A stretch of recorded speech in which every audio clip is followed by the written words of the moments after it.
নিজে ঠকলেও অন্যকে ঠকিও না। অন্যকে ঠকিয়ে তুমি জিতে যাবে, সেটা হয় নাকি? কাউকে ঠকালে তোমাকেও ঠকতে হবে। যে ঠকায় সে ঠকে, ঠকিয়ে কেউ না ঠকে পারে না। মানুষ ক্ষমা করতে পারে, কিন্তু প্রকৃতি ক্ষমা করে না।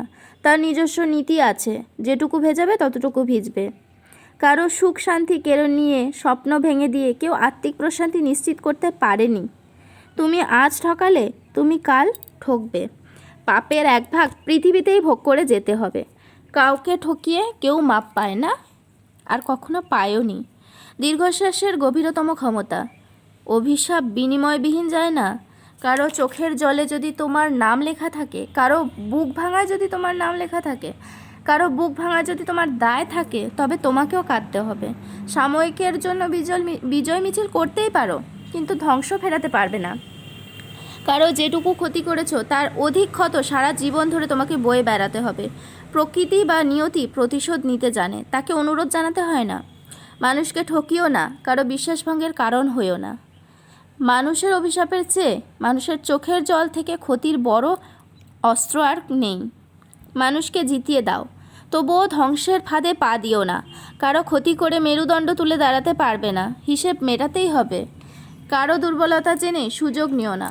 সেটুকুই প্রতিশ্রুতি দাও যেটুকু রাখতে পারবে। মাঝপথে ছেড়ে দিলে তুমি হয়তো গন্তব্যে পৌঁছাতে পারবে, কিন্তু যে পথহারা হলো সে তোমার গন্তব্যের যাত্রা কঠিন করে তুলবে।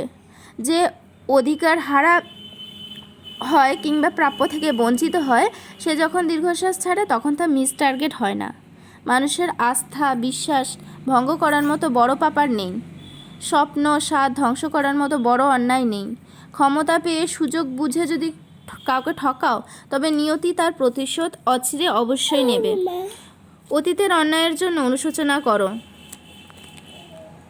যে ভুল পিছনে ফেলে এসেছো তা শুধরে নাও। নিজে ঠকে হলেও অন্যকে জিতিয়েও দাও। পরিণামে ফল ফুল সবটাই পাবে।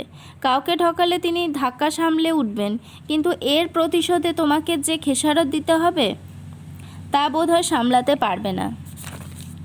যেটুকু পারো দাও, কিন্তু অন্যায়ভাবে কারো কাছ থেকে কিছু নিও না। কাউকে এক চিমটি ব্যথা দিলে তোমাকেও এক ফালি দুঃখ সামলানোর জন্য প্রস্তুত হতে হবে। তাই কাউকেই আমাদের ঠকানো উচিত নয়, কারো মনে আমাদের দুঃখ দেওয়া উচিত নয়। কারণ আমরা যেটুকু দেব সেটুকুই আমরা ফিরে পাবো। হয়তো তার কাছ থেকে পাবো না, অন্য কারোর কাছ থেকে একদিন অবশ্যই আমাদেরকে সেগুলো পেতেই হবে। এগুলো কেউই বন্ধ করতে পারবে না।